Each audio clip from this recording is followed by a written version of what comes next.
Morning, everyone, and welcome to the Damage Pre-Port. Glad to see everyone here. It's Friday, one more day of the news, and then the weekend is here.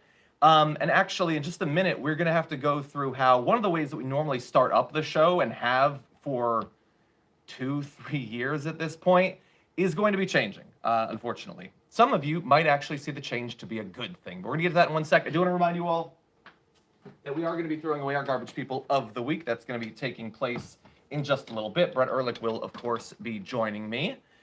So we got a lot of news to talk about, and we do have our main story, which involves one of the cases that's about a month out now for Donald Trump being changed as a result of his history of threats. So we're going to get to that in a second. I'll give you all the details, assuming that we get to 1,000 likes. We'll have to see whether that happens. But let's start off with this. So normally, we would start off the show going over the COVID data, because I like to occasionally remind people that the pandemic is still going on. And so we can do that today, and I can tell you that thankfully, as we predicted earlier this week, cases have now dropped below 20,000 for the first time in some time. Test positivity rates are the lowest that I can honestly remember seeing them. Hospitalizations, people in ICU still, I had expected that that hospitalization rate would have dropped more. And deaths being registered at 255 is the lowest that I can remember seeing it for well over a year at this point. Unfortunately, the New York Times announced that it is going to be ending its COVID-19 data gathering operation. And they explain this saying that it has already been the case that some areas do not, and for some time haven't provided COVID case numbers, hospitalization numbers, all of that. And many of them only report it on a weekly basis, which produces these recurring lags in how accurate the data is. And so they are going to be stopping it. Now, some of the information is still going to be available. Oh, Hiram, don't worry. We're going to get to that threat, assuming we get to the 1,000 likes. But thank you for being here. Much appreciated. So they are still going to be using CDC data for the weekly reports to give people sort of rolling updates on what's going on. So I can show you what that is apparently going to look like. So you have daily hospital admissions, weekly cases. Some of the information is still the same, like the test positivity rate, but the deaths are being switched to a weekly number. You're still seeing change over time, and I like that they are also letting us know about, Jesus Christ, the bivalent booster rate is so low. But that does mean that we are not going to have the sort of like granular daily information that we did have. However, I'm curious, how many of you care? And feel free to be honest. Like, you can still be interested in the pandemic, but not necessarily think that we need to remind ourselves on a daily basis of the state of it. But in this particular case, things had been moving in the right direction, so I saw it as a little bit of good news on a daily basis. But anyway, I obviously don't have the capacity to do any of this data gathering myself. So we're going to be using this new sort of weekly information. I'm going to take a look in the near future about is it worth going over the ones that are updated on a daily basis? But we're going to see. It might be a thing that maybe we'll do on Mondays or on Fridays or something like that to make sure that people know the status of the pandemic. But that is changing. And look, honestly, credit to the New York Times for keeping it going as long as they did. It must have taken quite a few resources to do that daily data gathering. There's got to be multiple people that are working on that, and they've kept it up for multiple years. So that is good news.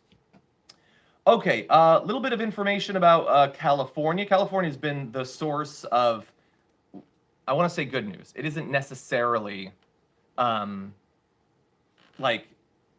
not necessarily bills actually being passed, but I do like occasionally to see that there's progress. So for instance, California's Senate has advanced a bill to punish oil companies for gasoline price gouging. Now, when you actually dive into what they're going to be doing, they're going to be setting up a new state agency that's going to have the ability to force executives at oil companies to testify. And they're going to have an agency that is going to be tracking market data, talking to executives at the oil companies, and possibly putting forward civil penalties. Now, this is obvious. It's not even passed. We're going to have to see, if it actually happens. And also, what would those civil penalties actually be? I mean, if the actual civil penalties, which could be very delayed, hold on 1 sec. 1 sec. Okay.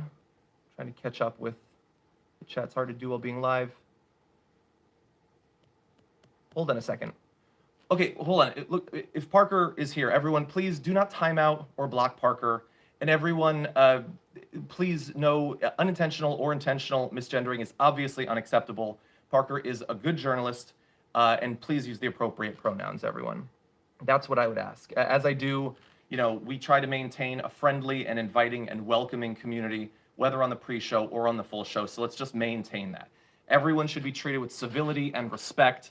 Let's bear in mind people's fundamental humanity, everyone. That's what I would hope. Okay.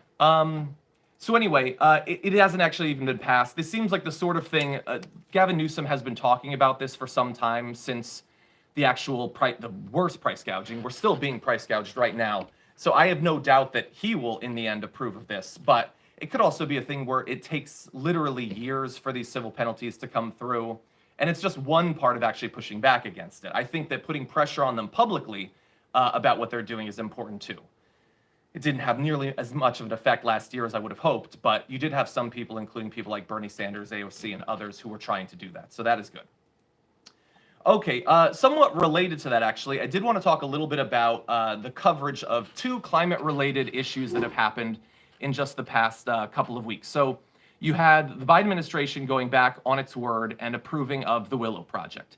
Now, having approved of this, even if they'd never commented on it publicly before, would have been bad enough. But the fact that they had been very specifically opposed to approving of it, then that's even worse, particularly when Biden has said in the wake of passing his climate bill that he wanted to have some sort of legacy when it came to climate change. So you had the approval of the Willow Project, and then earlier this week you had the new IPCC report coming out, which was as clear as it could possibly be, that we need to do something about climate change, and that the window to deal with warming above 1.5 degrees Celsius is rapidly closing. So the issue is that there was not much coverage of either of these things. So credit to Media Matters for doing, as they often do, particularly when it comes to climate-related issues, analysis of media coverage, not just in amount, but also in substance. And thankfully, there was a little bit of good news. They did find that there were some segments, including on CNN, about the report, about the Willow Project being approved. You have MSNBC mentioning the Willow Project in one of their segments on the IPCC report. And look, you might think, well, why is it necessary that you link those two things? Well, if you have this international body trying to put a call out for people to take this seriously, and you have the administration, which, by the way, it's not like they've been doing a lot recently. The approval of Biden of the Willow Project is one of the few major acts that they've done in the past few weeks. Then it seems like you'd probably want to connect those things. Now, Fox did cover the report. All three of its findings all three of its segments mocked the findings, and it attacked the science underpinning climate change. None of them mentioned the Willow Project, which, by the way, like that is not just not doing the job of providing that necessary context, but also it's a reminder, as we said, that if Biden thought that he was going to get any credit for doing this, and that's obviously not going to happen, and it didn't happen in this particular case. I don't know if it's still true, but when Media Matters put out their initial analysis of how much coverage there had been, in the first 2 days following the IPCC report, our segments, where we did a segment on Monday and a segment on Tuesday, was more than all of the primetime mainstream media outlets' coverage on the IPCC report, which is ridiculous. We're one rinky-dink YouTube channel. These are companies that are literally 24/7 news outlets in some cases, with major producing teams and all of that. Okay. How much time do we... Okay. We're not yet at 1,000, so it's possible that we won't need the time to cover our main story tonight. I did want to let you know that we're going to be doing a big segment on the show today about book banning. You had some great work by AOC and Representative Jeremy. Hold on. Okay, so I apologize. I'm trying to balance. Okay, as I said already, nobody provide any bans, any timeouts, anything like that. That is a direct appeal that I'm making. I do not want anyone to do that. As long as I have not seen anything from Parker that would merit anything. No, Parker, we have been talking. Like, sometimes I will message you, you wait hours to respond, and when you respond, It's a tsunami of posts, including personal insults and spreading lies that other people have told about me and the organization. Again, please don't leave. Please, I will briefly address this. Again, as I said yesterday, but see, Parker, you've worked for multiple organizations. How would you feel if someone had misinterpreted a small amount of funding that your company had received years and years and years ago and tried to present that as the entirety of the funding or an important source of the funding? Yes, Buddy Roemer was a Republican, and he did provide a loan to TYT specifically because he was ideologically affiliated when it came to trying to get money out of politics. That's it. And so to try to pretend that, oh, thus TYT's bad. No. Parker, I very specifically, if anyone is misgendering Parker, you need to not do that. Do not do that. And I will publicly apologize to Parker for that happening, whether it was intentional or not, as I have already in private apologized multiple times. It is unacceptable. It is unacceptable, by the way, whether it's intentional or not. If it's unintentional, then it's on the individual to apologize for doing that. It is not acceptable in reference to Parker. It's not acceptable in reference to literally anyone. I want to be as clear about that right now as I have been clear about that many times in the past. It is not acceptable. Regardless of what you think about anything having to do with this issue, everyone deserves to be treated with empathy, compassion, and respect and decency. I expect that in our audience in reference to literally everyone. So everyone, please calm down. Nobody, and I'm asking the people in the chat, I'm not asking Parker to calm down. I want to be very clear about that. Okay, nobody misgender literally everyone. If you want to be a member of our community in good standing, that is obviously unacceptable. Parker deserves respect, okay? That I don't know how I can be any more clear about that. And I understand some people are saying that they use terminology loose. That's not in this case acceptable. I do not want any of that to happen. I don't know how I can be any more clear about that. In the same way that we stop people from making comments that are stigmatizing towards people with mental health issues, fat-phobic comments, attacks against people's personal appearance, misogynistic comments, all of those sorts of things are not acceptable, whether on this stream or on any stream. Okay? I want that to be 100% clear, no ambiguity. It is not acceptable. The entire point of us having a community of chat, and in particular a community of chat like this, where it's casual and we're going back and forth and all that, is to produce a place where people who have our sorts of values can talk openly and freely and not feel like they're going to face the toxicity of pretty much every other area of the internet. Look, I can't read anyone's mind, but what I can say is I understand that in some contexts, people think that the word dude or man is not a gendered thing. What I am asking for is for people to not use that terminology in this case, okay? Let's err on the side of being inviting and welcoming. Can we be clear about that? Don't use the term dude, don't use the term man, don't use any of those terms. Are we being very clear about that? And anyway, back to the things about, like, and first of all, the stuff about genocide denial, Cenk has been incredibly clear in multiple letters about that. And that's not to say that people can't still have issues with it, especially considering, the long history of that issue, the amount of misinformation around it and everything like that. People can still have issues, obviously.